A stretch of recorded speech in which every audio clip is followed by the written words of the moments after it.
Let's all play What's My Line? And now, let's meet this week's What's My Line panel. First, a talented young man who adds humor to any kind of get-together, Mr. Laughmaster Soupy Sale.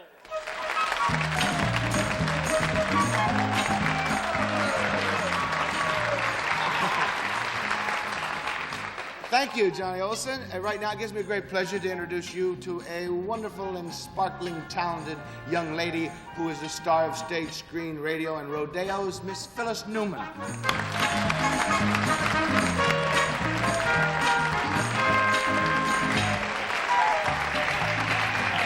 Thank you.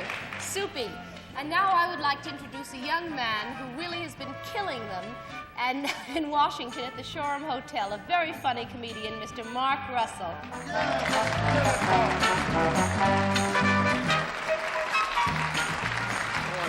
Bedazzled by that. And if I'm elected, I would love to be in a caucus with Miss Arlene Francis.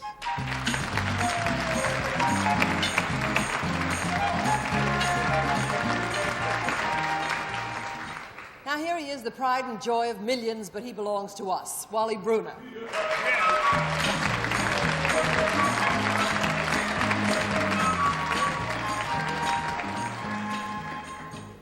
Thank you, Arlene, and welcome to What's My Line.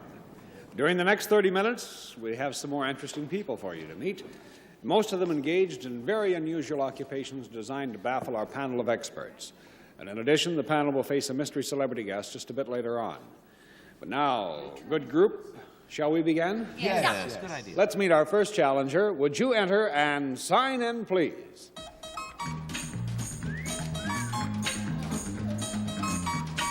Becky Kerr.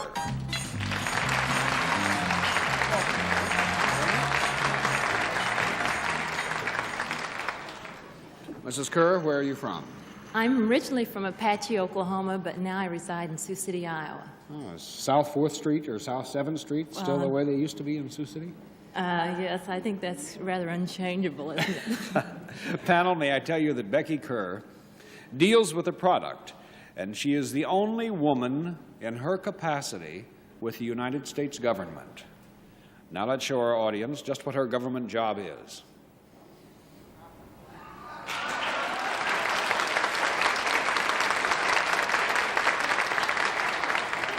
And I'll remind you that she is the only lady who works for the U.S. government in this particular job.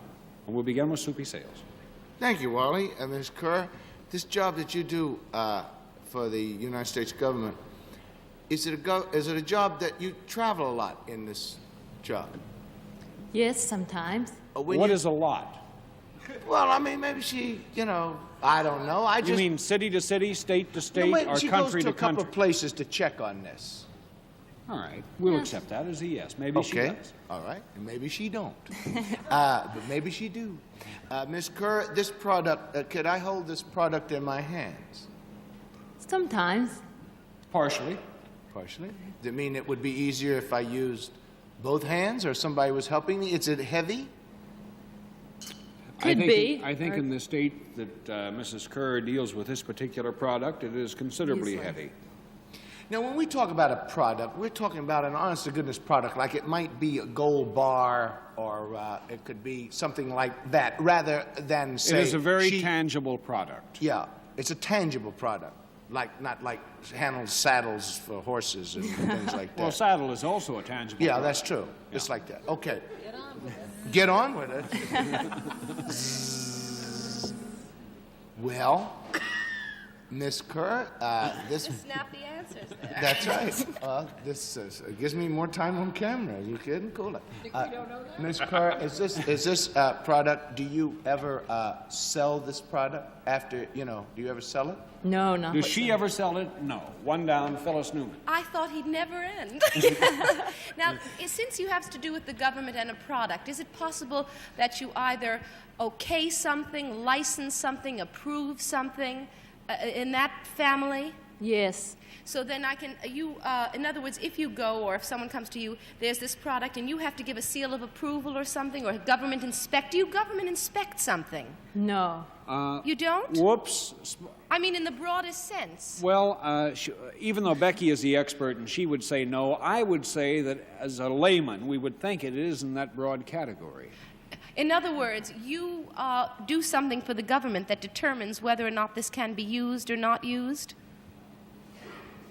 In a sense, not clearly, not quite that clear-cut, Phyllis, but... Not quite that To a clear degree. cut. Clear cut, good. Is it then can I rule out things edible? No. No. Oh, I can't. That's 2 down, Mark Then Russell. I know what it is. Becky, are you located in Washington? No. 3 down, Arlene. Is the product that you that is edible, is it a meat product? Yes. Do you put the USDA stamp of approval on beef to be bought in the markets?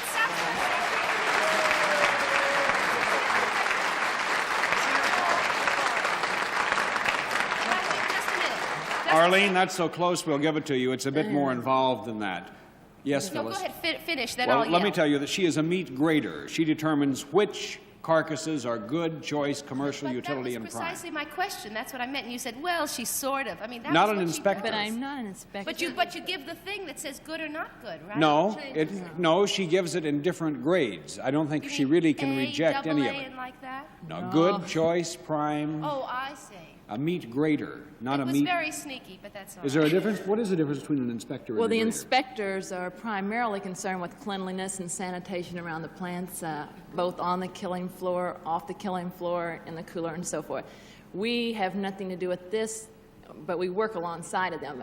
Ours is primarily just quality grading the carcasses for I human see. consumption. You know. And because they didn't guess it completely, we'll just flip them all. Okay, Becky, and declare Fair you a enough. winner. But Becky is the first and only woman meat grader for the United States Department of Agriculture. And how did you qualify? Does it take special training? Yes, well, my degree from college is in animal science, and during the course of my college curriculum, I specialized in meat courses, was a member of the meat judging team at Oklahoma State University, and I got off on meat and enjoyed it, and so applied to the government and got on with it.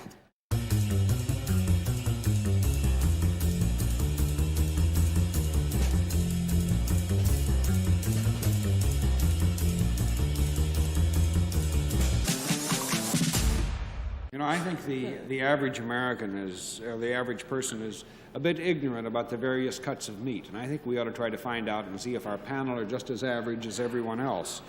And we're going to rectify that with a little quiz panel. And may we see the meat chart right now, please?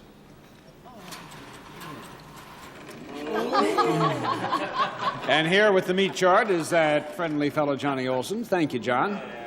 All right, now we're going to... I know, that's Now, a go-to. here's what I'm going to do. This is a representation of a steer, as you can see, all marked off in various segments. Now, I'm going to mention a cut, and you, one at a time, will give me the correct corresponding number. I want Now, the Becky, wrong- if you'd like to go up, please, with the pointer, and you can be the judge. I always get the part between the ears. And we're going to begin our little quiz with Soupy Sales. All right, Soupy? Sirloin steaks come from the loin. What number is the loin on the That's chart? Texas. Oh, isn't that a map? No, That'd be number 3. Number 3? Wrong. Becky? Wrong. The loin is number 5. This is where Well, you're... you learn something every day. That's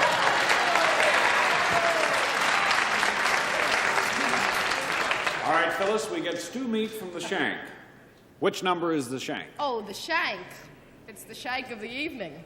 I would give it a shot, either 1 or 2. Well, which one? It must be 7 or 8. Yeah, it's 7. That's what I the said. It shank. was 7. I said 7.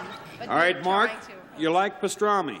Where does it come from? Oh, pastrami, see, the government told us our hot dogs can contain 15% chicken, but they don't tell us what part. However, the pastrami it would be 8. No, No? pastrami primarily will come from number 3. That's hot the pastrami, plate. but the cold pastrami is on top. All right, Arlene, from which number would you get a wonderful rib roast? From his ribs. Very good. Now, I suppose his ribs must be around 2 or 8. I don't know where the ribs... 8. 8. 8. I was half right. Okay, Soupy, an easy one. Where is the rump? It's be number 6. Is it number 9? You got a high rump. Okay. Okay, Phyllis, from the brisket, we get corned beef. Which number is the brisket? What numbers aren't taken? Bingo! Which one is the brisket? The brisket would be your little 4 triangle there. No. Wrong. Or your 2? Your 2, I knew if I said enough numbers. Okay, Mark Russell, where is the chuck? Oh, the chuck would be, that would be 2. No. Chuck is 6. Chuck is number 1. Chuck is number 1. Okay, He Arlene. was on his back. Arlene, where do you get the round steak? Where do you get the round steak? In the roundhouse. No. Wherever he's round. I don't know. Pardon me, dear. Round. Where would you get the round? Pick a number. 6? Maybe that's the 6. Yes, that is. That is is 6, the the 6. round. So, Becky, I think we discovered that our panel is typically average in identifying the cuts of meat. Thank you for joining us on What's My Line. Thank Would you you. say hello to them, please? What's My Line? Welcome. Camera case filled with Fashion 220 cosmetics, cleansing cream, liquid makeup, magic stick, eye makeup, powder, and lipstick. And an exquisite set of Sarah Coventry jewelry and chantress, shimmering and sparkling with glowing imported Austrian rhinestones designed by Sarah Coventry. And a beautiful St. Mary's bedspread. It's the delightful and colorful garden party bedspread. St. Mary's, instant high fashion for your bed and bath. Thank you, Johnny Olson. Soupy, you say you can explain that? I offer excuse for all of us on the panel because we have a deal with our butchers. We don't cut meat and they don't go on this show and tell jokes. Right? Yeah. Please. All right. Well, let's see how well you do the next one, though. So let's meet our next challenger, and would you enter and sign in, please?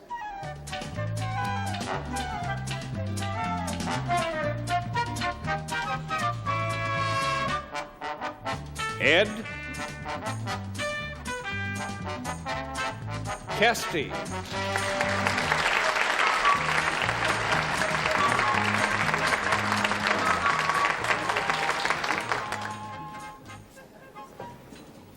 Mr. Kesty, where are you from? New York City. All right, panel, may I tell you that Ed Kesty deals with a product. This is a product that comes in contact with the body and is used out of doors.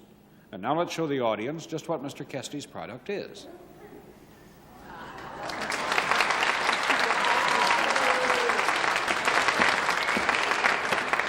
May I remind you, it comes in contact with the body and is used outdoors, and we'll begin with Arlene. Thank you, Wally. Does it come in contact with the body from the waist down? Yes, Could it possibly come in contact with the body from the waist up? partially. Is it larger than a bread box? Sure is. Can you sit on it? Yes, ma'am.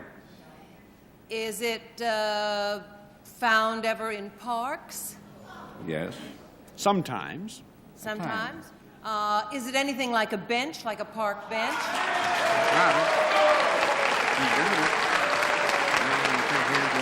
Not yet. Wait a minute.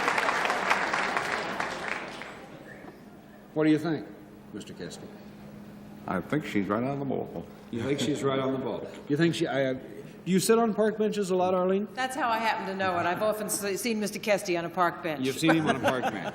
But Ed Kesty is of the United States Seating Company. He is factory representative, and he distributes park benches for the Stewart Iron Works Company. What else do you sell besides park benches? Bleachers and grandstands. What do you sell these to? High schools and auditoriums and things like Colleges.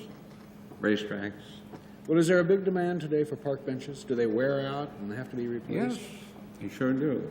Arlene, well, you were able to ferret it out very I'm rapidly, sorry, it's my dear. embarrassing when that happens. Oh, well, Mr. Kesty, we're delighted that you could come, even though your visit was so brief. Perhaps we'll have to do it again sometime with bleacher seats. I think we'd stump them on that one. All right? Thank you, sir, for joining us on What's My Line.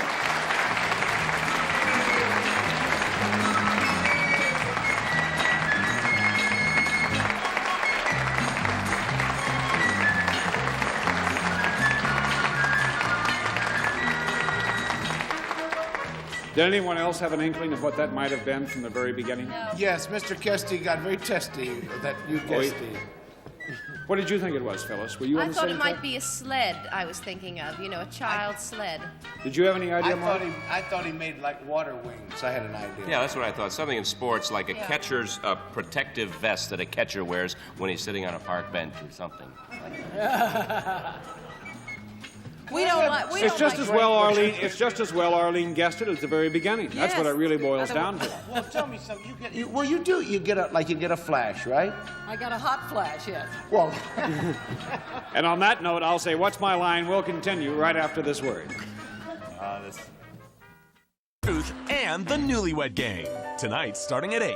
Once again, we have reached the very special part of What's My Line, the time we meet our mystery guest. Panel of the blindfolds in place. Yes. there you are. All right, mystery challenger, would you enter and sign in, please?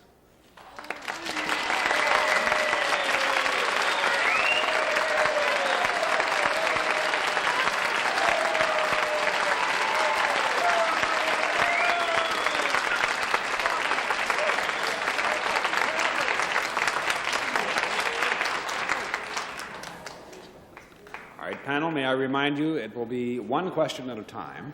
We'll give you 2 minutes to try and establish the identity of our mystery guest. And let's begin the questioning with Mark Russell. Oh, by that tumultuous applause, I gather you're a cost accountant. Or, no, are you in show business? Yes, sir. Arlene. Are you primarily known for your work in motion pictures? No, ma'am. Soupy.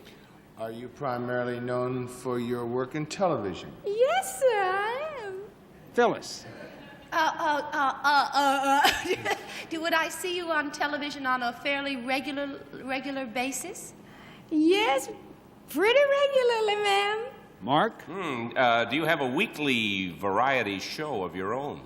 Weekly variety show. Yes. No, it's not variety, sir. Arlene.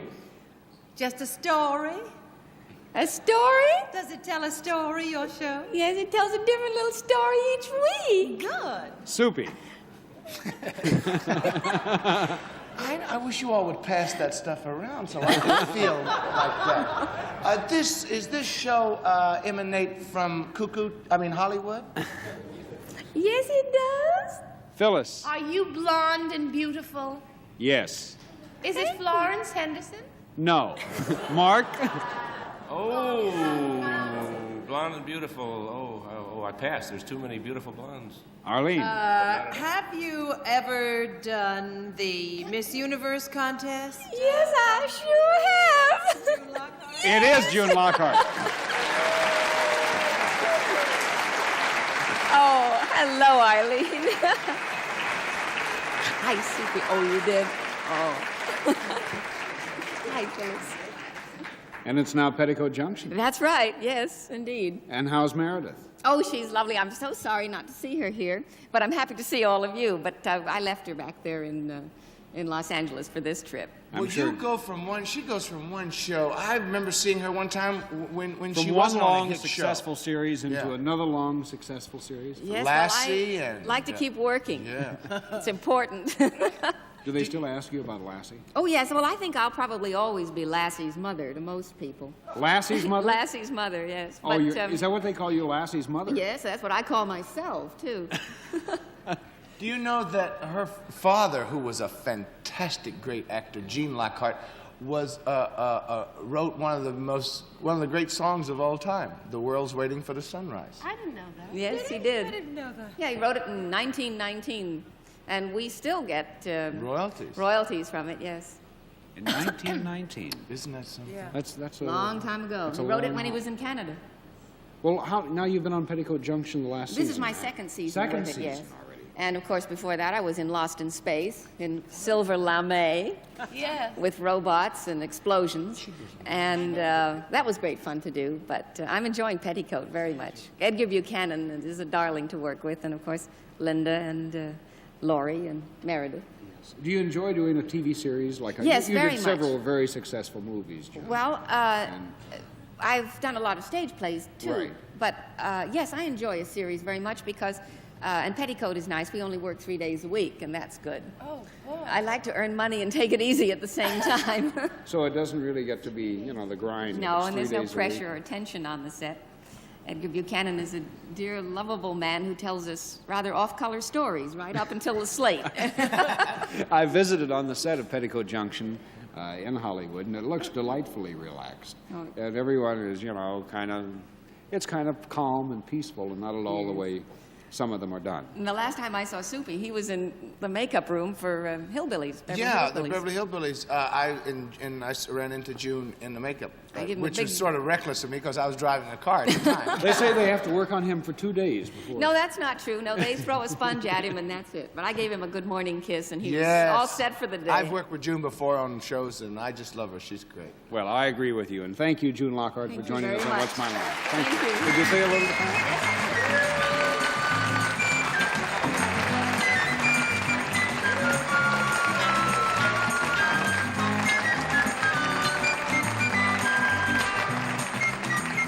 Panel, the audience demands honest answers to their questions. The first one, from William Biker, I believe it is, of Jackson Heights, Long Island, to Arlene. Which do you like to do best, radio or television? I'm employed by both, so I don't dare say, but I enjoy them both enormously. You won't state a preference? I won't state a preference. No. Okay. From Bob Redstone of Haverstraw, Massachusetts, to Mark Russell. Does living in Washington give you a hankering for political office? Living in Washington, young man, and I hope to give you an answer, the same answer that a politician would give you. Living in Washington gives you that aura, that realm of positive living that would prevail upon the average American tax-paying citizen. To answer the question, and I certainly hope I have. Very good. Thank you for your honest answer.